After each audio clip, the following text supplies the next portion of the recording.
everyone. Welcome to the A-Level Business Studies class. Today we're going to study about external influences.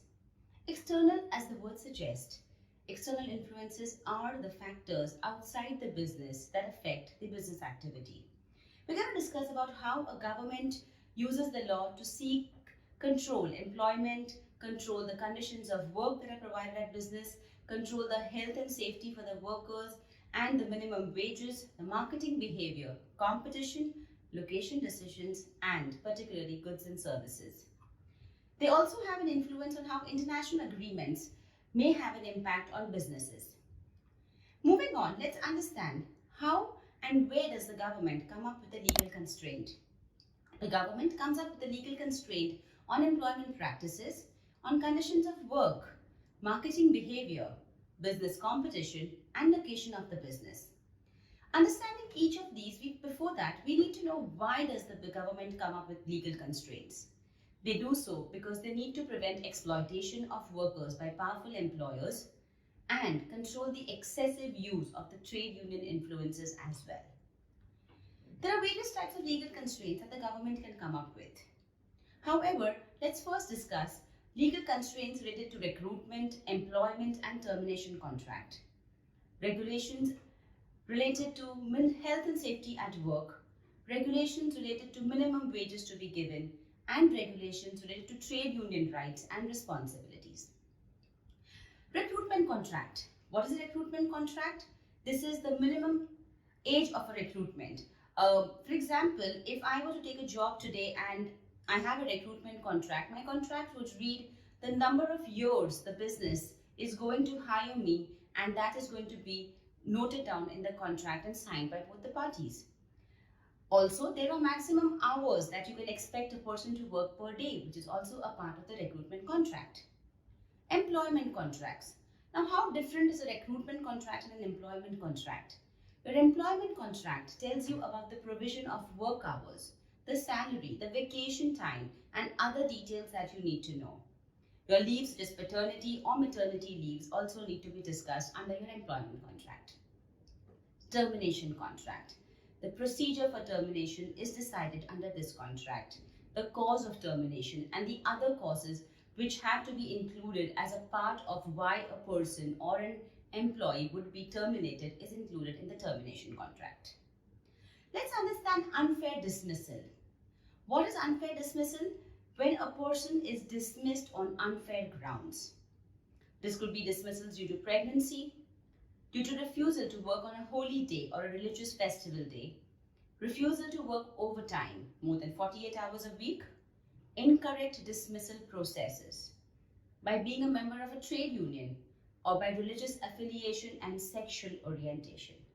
These are grounds on which, if an employee is considered to be dismissed, is termed as unfair dismissal, and yes, can be fought against in the court of law as well. The government does protect people on these different laws and wants to give them the security, and they cannot be dismissed on any of these grounds. There are health and safety laws. Now, these laws look after the protection of workers from the discomfort and the physical injury that they may face at work.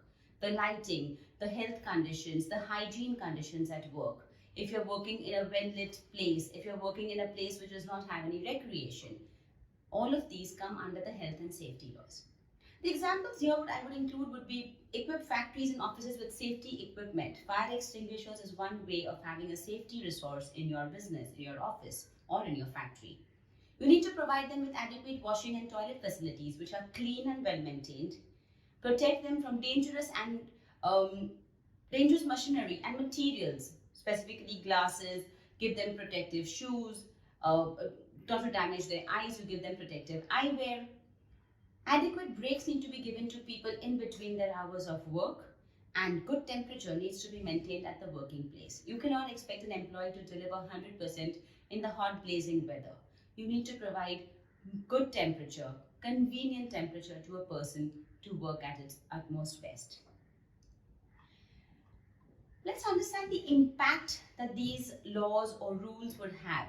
For workers, yes, it is a boon to them. It ensures workplace safety, higher motivation for job protection, Failing to follow the standard of the business might lead to higher fines. That means that if the workers are unsatisfied, they could take this further on, and yes, the business would be fined. Better business culture. For example, Google. Google is considered to be one of the companies with the best business culture. People love to work there. They consider their workers to be extremely important and look after them well, giving them adequate breaks, giving them a good work environment. So all of these impact the workers in a very positive manner. How does it impact the firm? Supervisory costs will definitely go higher. There are going to be costs incurred because you're going to provide them good facilities. You may need someone to supervise everything, whether everything falls in place or not. Higher wages, if you are paying the employees below the wages, the minimum wage law. Yes, higher wages is going to increase your cost. Higher cost because you may be providing your workers now with holidays, pensions and maternity leave. More employee due to maximum working hour rule. You may have to keep more workers because you cannot make every worker work beyond 48 hours a week.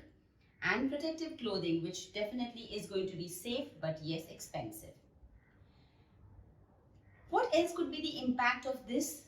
Yes, this also brings a lot of goodwill to the company, which benefits the company as well. Now let's understand consumer protection. What is consumer protection? Why do you need to protect the consumer? There are certain things where the government needs to step in. Individual consumers are weak and cannot fight against larger corporations, and their marketing budgets are huge and therefore they need to be protected. The product complexity is increasing, so consumer needs to understand better. You have to give a clarity of your product to the consumer. Selling techniques are becoming more targeted, so consumers need to be protected from predatory selling. The company may try to influence you in a manner which may not be very positive for the consumer. Again, here the government will put up a rule or regulation to protect the rights of the consumer and the interests of the consumer. Globalization leads to import of imported goods. Consumers need to be protected from different standard of productions. All goods are not good and all goods are not bad is something that the consumer needs to understand. Firms try to maximize profit by minimizing the quality. Again, the government needs to step in and give a trademark or a particular level below which the quality of the product cannot fall. A few ways in which the consumers are protected are certain acts that the government has taken. The Sale of Good Act. What does this act signify? It says that the goods should be fit to sell. That means the product should be without any defect. Suitable for purpose for which they are bought. If a product says that it has to serve the purpose of cleaning or it's a cleaning detergent, it must serve the purpose. They should perform the way they were described. Your description should match the performance of the product. These are three things that are covered under the Sale of Goods Act. Next, we have the Trade Description Act. There should be no misleading description of claims made for the goods being sold.